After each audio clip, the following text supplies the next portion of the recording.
വശ്യകർമ്മത്തിൽ പലതരത്തിലുള്ള കർമ്മങ്ങളുണ്ട്. അതിലൊരു കർമ്മം എന്ന് പറയുന്നത് പലപ്പോഴും നമ്മളെ ഇഷ്ടപ്പെടുന്നവർ അവരുടെ ഭാഗമായി നിൽക്കാൻ ഒക്കെ ചെയ്യുന്ന ഒരു കർമ്മമാണ്. എങ്കിൽ ഒരു വ്യക്തിയെ അടിമപ്പെടുത്താനുള്ള മറ്റൊരു കർമ്മം കൂടിയുണ്ട്. അതായത് എന്നും തൻ്റെ അടിമയായി തൻ്റെ കൂടെ നിൽക്കണം എന്ന് ആഗ്രഹിച്ച് ചെയ്യുന്ന ചില ആൾക്കാരുണ്ട്.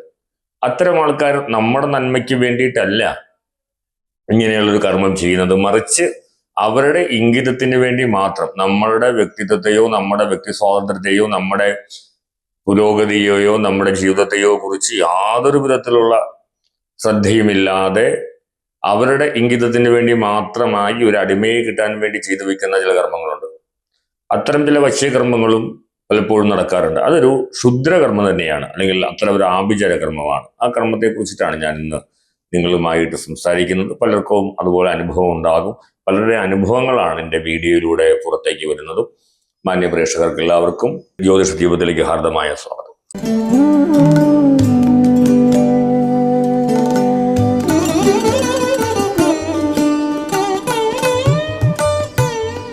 ഇത് കൂടുതലും നടത്തുന്നത് തമിഴ്നാടുമായി ബന്ധപ്പെട്ടോ ഇല്ലെങ്കിൽ അത്തരം സാധനകൾ ചെയ്യുന്നവരാണ് എന്ന് ഞാൻ ഇതിനു മുമ്പ് നിങ്ങളോട് പലരോടും ഇതിനെക്കുറിച്ച് സൂചിപ്പിച്ചോ പറഞ്ഞിട്ടുണ്ട്. കഴിഞ്ഞ ദിവസം വന്ന ഒരു വ്യക്തി എന്നെ കാണാൻ വന്നത് മലേഷ്യയിൽ നിന്നാണ്. ആ മലേഷ്യയിൽ നിന്ന് വന്ന ആ വ്യക്തിക്ക് കൃത്യമായിട്ട് അദ്ദേഹത്തിന്റെ ജീവിതത്തിൽ ലഭിച്ചതും ഒരു അക്ഷരം പോലും തിരിച്ചു പറയാൻ പറ്റാതെ മറ്റൊരാൾ പറയുന്നത് പോലെ തന്നെ കേട്ട് തൻ്റെ കുടുംബവും തൻ്റെ കുട്ടികളെയും തൻ്റെ ജീവിതത്തെയും കുറിച്ച് മറന്നുപോയി, താൻ ആരാണ്, താൻ എന്താണെന്ന് പോലും ഓർക്കാതെ ഒരു ദിശാബോധവും ഇല്ലാതെ ജീവിതത്തിൽ ജീവിക്കേണ്ടി വരുന്ന ഒരു സാഹചര്യം. നീണ്ട 11 വർഷക്കാലം തൻ്റെ കുടുംബത്തെയും തൻ്റെ കുട്ടികളെയും മറന്നുപോയി ആ ചെയ്ത വ്യക്തി പറയുന്ന കാര്യങ്ങൾ അക്ഷരം പ്രതി കേട്ട് അയാൾക്ക് വേണ്ടി മാത്രം ജീവിച്ച ജീവിതത്തിന്റെ വലിയൊരു ഭാഗം പിന്നീട് അയാൾക്ക് രക്ഷപ്പെടാൻ സാധിച്ചത് തന്നെ ഒരു പരിഹാര കർമ്മം ചെയ്തത് കൊണ്ടാണ്. വീണ്ടും ജീവിതത്തിലേക്ക് തിരിച്ചു വരാൻ സാധിച്ചതും അതുകൊണ്ടാണ്.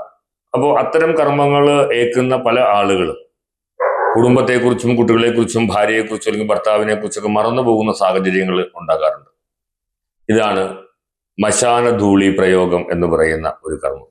ഈ കർമ്മത്തിലൂടെ ശ്മശാന വസ്ത്രം അല്ലെങ്കിൽ പ്രേതവസ്ത്രം, ശ്മശാന ധൂളി തുടങ്ങിയ വസ്തുക്കളാണ് ഇതിനു വേണ്ടി പ്രധാനമായിട്ട് ഉപയോഗിക്കുന്നത്. ഇതൊക്കെ കേൾക്കുമ്പോൾ സാധാരണക്കാർക്ക് തോന്നും, ഇന്നും ഇങ്ങനെയുള്ള കർമ്മങ്ങളൊക്കെ നിലനിൽക്കുന്നുണ്ടോ, അല്ലെങ്കിൽ ഇത്തരം കാര്യങ്ങളൊക്കെ ഇന്ന് നിലനിൽക്കുന്നുണ്ടോ, ഇതൊക്കെ ചെയ്യുന്നുണ്ടോ, ഇതൊക്കെ സത്യമാണോ, ഇതൊക്കെ ശാസ്ത്രവിരുദ്ധമല്ലേ എന്ന് തോന്നും. ശാസ്ത്രത്തിന്റെ ദൃഷ്ടിയിലൂടെ നോക്കുമ്പോൾ ജീവിതത്തിന്റെ പലതും ശാസ്ത്രവിരുദ്ധമാണ്. പക്ഷെ ജീവിതാനുഭവങ്ങളിലൂടെ നോക്കുന്ന പലർക്കും അതെല്ലാം പ്രത്യക്ഷ അനുഭവവുമാണ്. ഇതുപോലെയാണ് ജീവിതത്തിൽ ഇത്തരം കാര്യങ്ങൾ ഉണ്ടായിട്ടുള്ള ആളുകളുടെ അനുഭവം. അപ്പോൾ ഇതുപോലെ എല്ലാം മറന്നുപോയ പണ്ടൊരു ഇംഗ്ലീഷ് കഥയിലെ ലോട്ടസ് ഈറ്റേഴ്സ് എന്ന് പറയുന്ന ആ ഒരു താമരയുടെ വിത്ത് കഴിച്ചിട്ട് തൻ്റെ ഭൂതകാലം മറന്നുപോയ ആളുകളെ പോലെ ഇവർ ജീവിതത്തിലേക്ക് മുമ്പോട്ട് പോകുന്നു. ഉറ്റവരെയും ഉടയവരെയും ഒക്കെ മറന്ന് ആ വ്യക്തി പറയുന്ന അയാളുടെ കാര്യങ്ങൾക്ക് മാത്രം പ്രാധാന്യം കൊടുത്തുകൊണ്ട് ജീവിക്കുന്ന ഒരു അടിമ ജീവിതം നയിക്കുന്ന ഒരു വിഭാഗം ആളുകളാണിത്. ഇത്തരം കർമ്മങ്ങളേറ്റ പലപ്പോഴും അവർക്ക് വേണ്ടി പോലും അവർക്ക് ജീവിക്കാൻ സാധിക്കാതെ വരികയും മറ്റുള്ളവർക്ക് വേണ്ടി അവർ ഈ പറയുന്ന ആളുകൾക്ക് വേണ്ടി മാത്രം ജീവിക്കുകയും ചെയ്യുന്നവരാണ് ഇത്തരക്കാർ. നമ്മുടെ ഇടയിലും അല്ലെങ്കിൽ എൻ്റെ ഈ വാക്കുകൾ കേൾക്കുന്ന പലർക്കും അത്തരം സംഭവങ്ങൾ ഉണ്ടാകാം അനുഭവത്തിൽ, അല്ലെങ്കിൽ നിങ്ങളുടെ അനുഭവത്തിലോ അറിവിലോ കുടുംബത്തിലോ ഇത്തരം ആളുകൾക്ക് സാധ്യതയുണ്ടാകാം. അപ്പോൾ ഇങ്ങനെയുള്ള ആളുകളെ സംബന്ധിച്ച് ഇത്തരം ശ്മശാന ധൂളി പ്രയോഗത്തിലൂടെ ഉണ്ടാകുന്ന വശ്യകർമ്മങ്ങൾ ഇത് വളരെ അപകടകരമായിട്ട് ഞാൻ നിങ്ങളോട് സൂചിപ്പിക്കാൻ പോകുന്നത് വളരെ ലാഘവ ബുദ്ധിയോടെ കേൾക്കാനുള്ളതായിട്ടല്ല.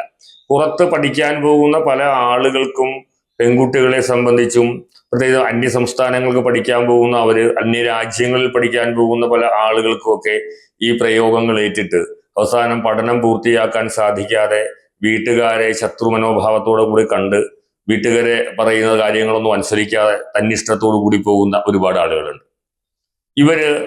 നമ്മളൊക്കെ ഇവരെ പിന്നീട് അറിയുന്നത് ഏതെങ്കിലും നർക്കോട്ടിക് കേസുകളിലൊക്കെ പ്രതിയായിട്ട് മാധ്യമങ്ങളിലൂടെ പ്രത്യക്ഷപ്പെടുമ്പോഴാണ് നമ്മൾ ഓർക്കുക, ഈ കുട്ടികൾ ഇത്രയും വിദ്യാഭ്യാസമുള്ള കുട്ടികൾ, നല്ല കുടുംബത്തിൽ പിറന്ന കുട്ടികളൊക്കെ എങ്ങനെയാണ് ഈ നർക്കോട്ടിക് കാരിയറായി മാറിയത് എന്നൊക്കെ നമ്മൾ അതിശയപ്പെടാമെങ്കിൽ അതിൽ വലിയ അതിശയമൊന്നും എനിക്ക് തോന്നാറില്ല. കാരണം ഇത്തരം പ്രയോഗത്തിലൂടെ മറ്റവരുടെ ഇംഗിതത്തിന് പാത്രീഭൂതരായി മാറ്റാൻ വേണ്ടി സാധിക്കുന്നതാണ് ഇത് എന്നുള്ള സത്യമാണ്.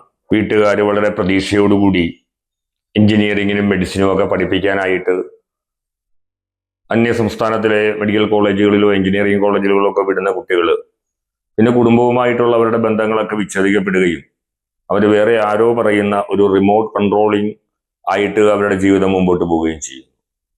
അവരുടെ കൂടെയുള്ള യാത്രകൾ, അവരുടെ കൂടെയുള്ള ആഘോഷങ്ങൾ, പഠനത്തിൽ യാതൊരു ശ്രദ്ധയില്ലാതിരിക്കുക, വീട്ടുകാരുമായി യാതൊരു ബന്ധവുമില്ലാതിരിക്കുക, ഇങ്ങനെയൊക്കെയുള്ള ഒരുപാട് പ്രശ്നങ്ങൾ കൂടെ വരുന്ന ആളുകളെയാണ് നമ്മൾ പിന്നീട് മാധ്യമങ്ങളിലൂടെ ഏതെങ്കിലും ഒരു കേസിൽ പ്രതികളായി ചേർത്ത് ജയിലിൽ അടയ്ക്കപ്പെടുന്നതായിട്ടോ ആ വാർത്തകളിൽ കൂടെ കാണുന്നത്.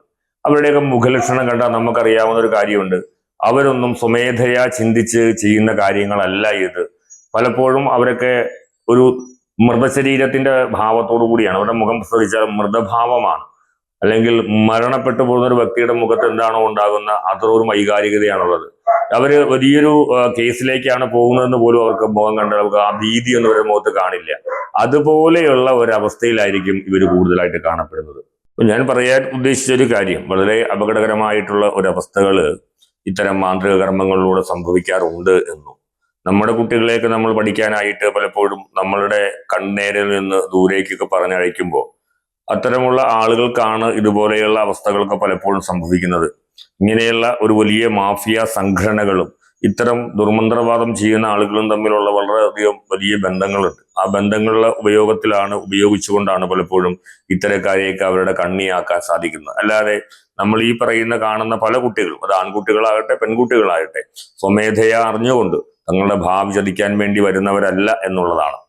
ഇങ്ങനെയുള്ള സ്ഥലങ്ങളിൽ കൂട്ടിക്കൊണ്ടുപോയി അങ്ങനെയുള്ള കാര്യങ്ങൾ ചെയ്യുകയും അവരറിയാതെ അവരിലേക്ക് ഇതുപോലെയുള്ള കർമ്മങ്ങൾ കടത്തിവിടുകയും അങ്ങനെ കടന്നു ചെല്ലുന്ന അവസ്ഥയിലൂടെ ഇവർ പറയുന്നത് എന്തിനും തയ്യാറാകുന്ന ഒരു മയക്കുമരുന്ന് കഴിച്ചിട്ടുള്ള ഒരു വ്യക്തിയെപ്പോലെ തന്നെ ആവും, അല്ലെങ്കിൽ മയക്കുമരുന്നിന് അഡിക്റ്റായി മാറും ഇത്തരം ആളുകൾ എന്നുള്ളത് കൊണ്ടാണ് വളരെ ശ്രദ്ധയോടുകൂടി ഈ കാര്യങ്ങളെ വീക്ഷിക്കണമെന്ന് ഞാൻ എൻ്റെ പ്രേക്ഷകരോട് ഈ വിവരങ്ങൾ പങ്കുവയ്ക്കുന്നത്. പലപ്പോഴും അനേകം അത്തരം ആളുകൾ എൻ്റെ അടുക്കൽ വരാറുള്ളവരും അവരുടെ ജീവിതത്തിന്റെ അനുഭവങ്ങളിലൂടെയുള്ള പാഠങ്ങളാണ് അനുഭവിക്കാത്തവരുടെ മുന്നിലേക്ക് ഒരു അറിവായി ഞാൻ പകർന്നു നൽകുന്നത്. അപ്പൊ അതുകൊണ്ട് തന്നെ ഇത്തരത്തിലുള്ള ഒരുപാട് കർമ്മങ്ങൾ ചെയ്യുന്ന പല സ്ഥലങ്ങളും കേരളത്തിന്റെ അകത്തും പുറത്തുമുണ്ട് എന്നുള്ളതും, കേരളത്തിന് പുറത്ത് പ്രത്യേകിച്ചുണ്ട് എന്നും കൂടെ പറയണം.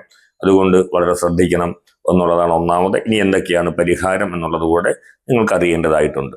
ഇവിടെ പരിഹാരം എന്ന നിലക്ക് പലപ്പോഴും എന്ത് തരത്തിലുള്ള കർമ്മങ്ങളാണ് ഏറ്റിരിക്കുന്നത് എന്ന് ആദ്യം പരിശോധിക്കേണ്ടതായിട്ടുണ്ട്. അതിനൊരു ദൈവജ്ഞന്റെ സഹായത്തോടു കൂടി പരിശോധിച്ചിട്ട് അവർക്ക് പലപ്പോഴും ഒരു ഔഷധ സേവകൾ, അതുപോലെ കലശം, അതുപോലെ ഹോമാദി കർമ്മങ്ങൾ, ആവാഹനങ്ങൾ തുടങ്ങിയ നിരവധിയായിട്ടുള്ള തന്ത്ര മാന്ത്രിക വിധാനങ്ങളുണ്ട്, പരിഹാര വിധാനങ്ങളുണ്ട്. ആ വിധാനങ്ങളിലൂടെ അവർക്ക് വേണ്ടിയിട്ടുള്ള കർമ്മങ്ങൾ ചെയ്ത് അവരെ ഇത്തരം അവസ്ഥകളിൽ നിന്ന് മാറ്റേണ്ടതായിട്ടുണ്ട്. പലപ്പോഴും വന്ന് പറയുന്ന മാതാപിതാക്കളിന്റെ ബാധ കൂടിയിട്ടാണ്, എന്തോ ബാധയുണ്ട്, അല്ലെങ്കിൽ ആരോ ഞങ്ങളുടെ ബന്ധുക്കൾ തന്നെ ശത്രുക്കൾ കൈവശം കൊടുത്തതാണ് എന്നൊക്കെ രീതിയിലാണ് ആളുകൾ വന്ന് പറയുന്നത്. പലപ്പോഴും അങ്ങനെയല്ല സാധ്യത ഉണ്ടാകുന്നത്. ഈ ദൂരെ പഠിക്കാൻ പോയ കുട്ടികളെ കൊണ്ടുവരുമ്പോൾ ഇവരുടെ വിചാരം ഇവരുടെ കുടുംബത്തിന്റെ അടുത്തുള്ള ആരെങ്കിലും ഇവർക്ക് എന്തെങ്കിലും ദുർമന്ത്രവാദം ചെയ്തിട്ടാണ് ഇങ്ങനെയൊക്കെ സംഭവിച്ചതെന്നുള്ളതാണ്. പക്ഷെ ഈ കുട്ടികളാണെങ്കിൽ യഥാർത്ഥ വസ്തുതകൾ പറയില്ല.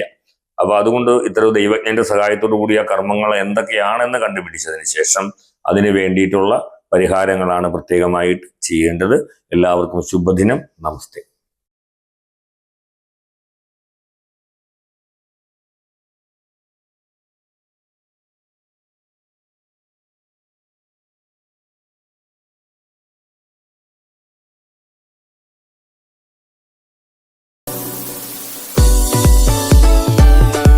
Like, share, subscribe.